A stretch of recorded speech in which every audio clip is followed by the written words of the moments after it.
Hey guys, it's Will. So NBIS is becoming one of the most important data center plays in the AI space right now, and most investors don't seem to know what's actually happening or understand what's driving the AI data center move. So we're literally trading it. We were just trading it live this morning, and there's some things happening that we're going to be going through that most investors seem to be missing.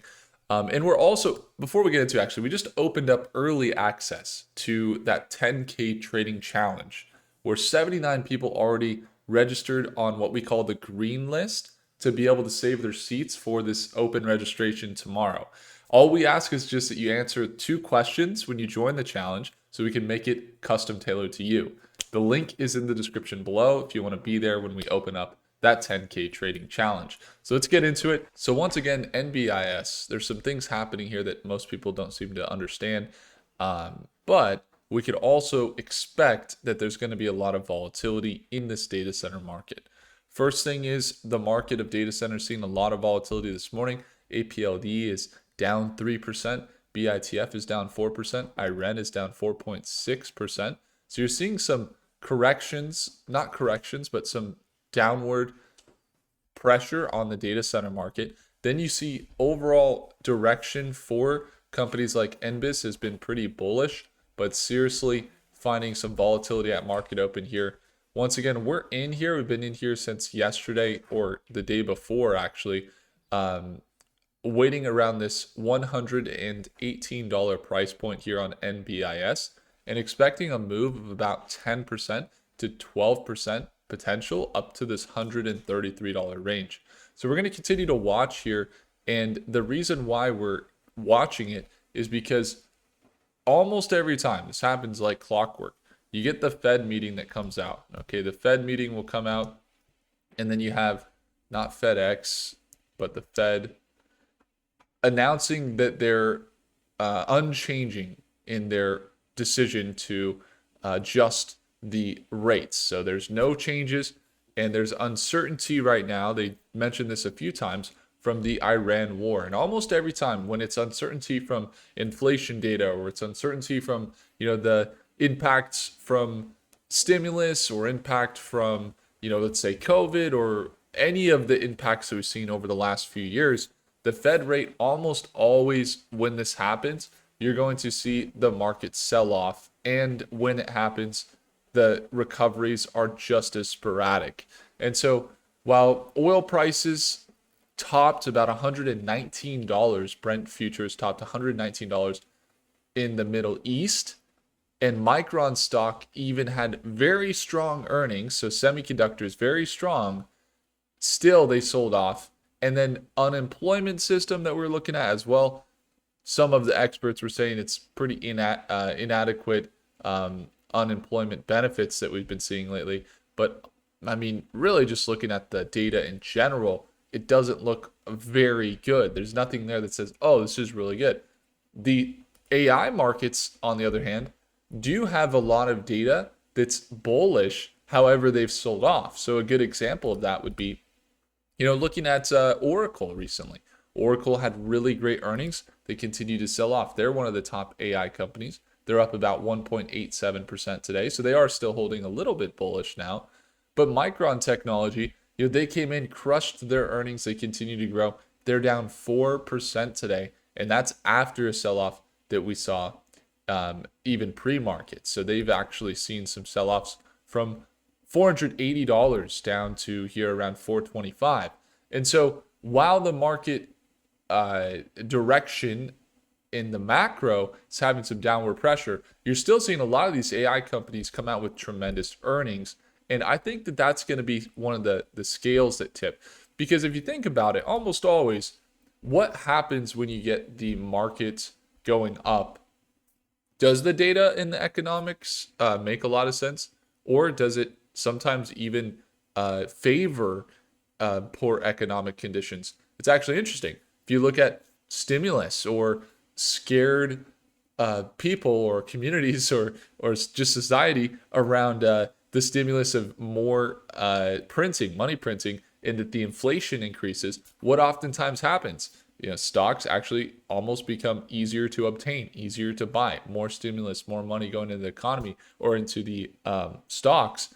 And sometimes inflation, you get the reverse. You get the market actually going up or things like that when you have the economy kind of going a different way. Very good example, COVID. Everybody's freaking out. They're saying, jobs are at an all-time in reporting that they're seeing huge job layoffs, a lot of people not working during COVID, right?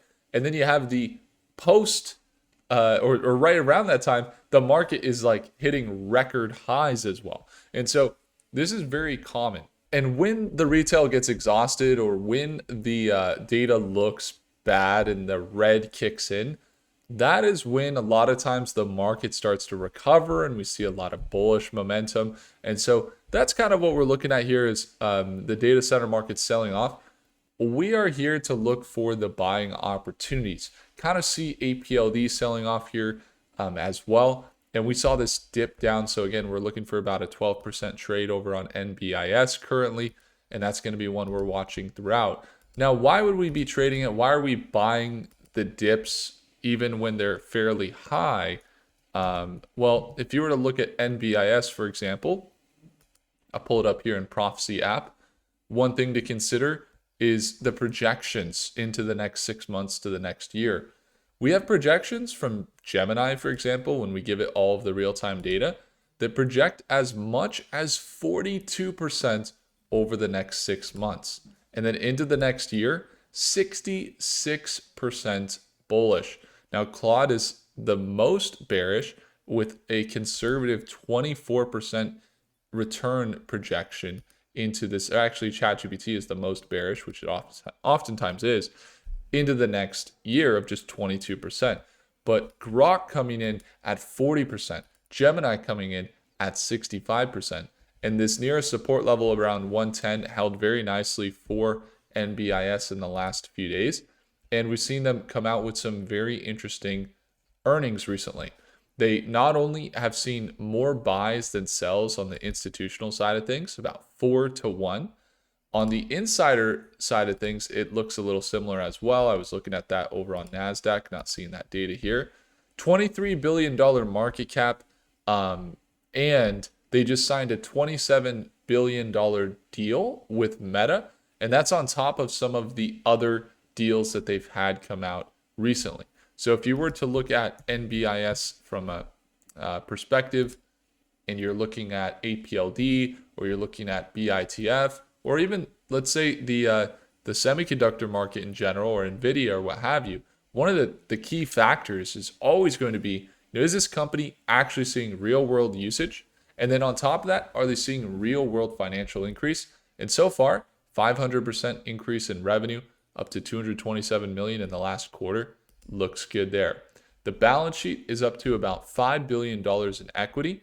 And then they're currently, once again, they're currently sitting on a pretty large pipeline of deals, working with some of the top companies in the world and heavily tied in with NVIDIA, and seeing investments from NVIDIA and buying into the growth of the new GPUs that NVIDIA offers so that they can provide AI cloud services, AI clusters, compute, AI storage, all that good stuff to companies that need the computational power to run their companies. And that's really what's going on with NBIS. So it's an AI cloud company. You see them really start to build some of that momentum. Some of the recent targets that came out, like if we were to look at their financials, they did recently have a public offering. That was some of the reason why they recently sold down. While they secured, the $27 billion deal with Meta, you're also looking at some other deals that they've had recently with some other companies. They're working with Microsoft, multi-billion-dollar deal there. So multi-billion-dollar deals in their pipeline right now, and currently that's much greater in deals than their current market cap. So what do some of the targets look like? Once again, I just share with you our targets, looking at like 50% plus year over year. I know that there's been some other targets in the market, which I don't really want to go into too much because of, hype or some of the different companies that are going out. In the past, it's been like 160 to 175 has been the targets. But I just was reading yesterday that some of the targets were up to $200 and $300 a share. There's a $200 price target there, and some of the top brokerages have recently shifted a lot of their targets to that $200 to $300 range for their price targets. Now, I'm not going to go into all these articles because, as you guys know, there's a lot of hype and everything else, so you don't want to read too much into that side of things.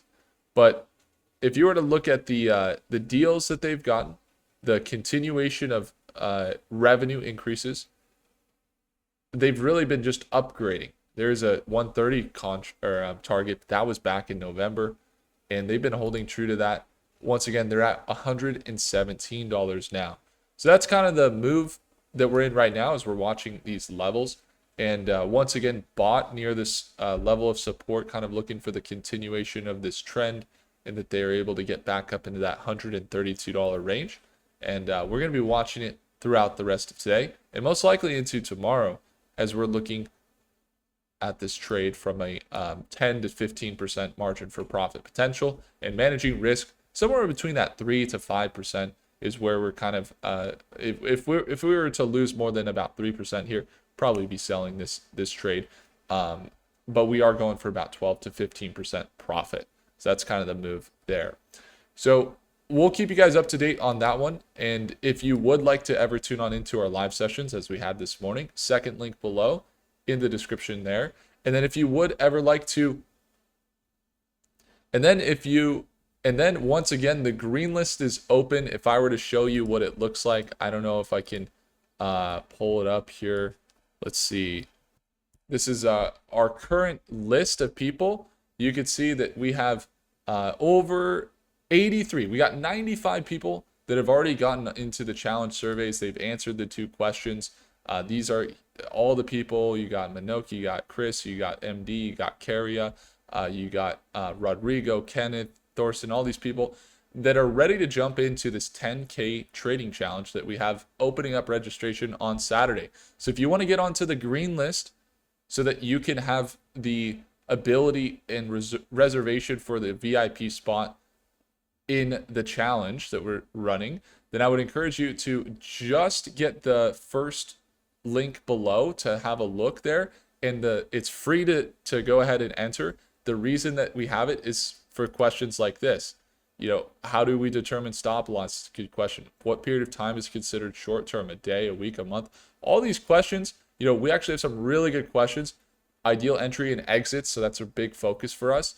We're entry and exits, RSI, volume, some of these things, short-term trades, all this good stuff we're going to be covering. So make sure to answer the 2 survey questions so that the whole reason we're doing this is so that I can make sure that we tailor this challenge to answer your top questions that we go through in the challenge.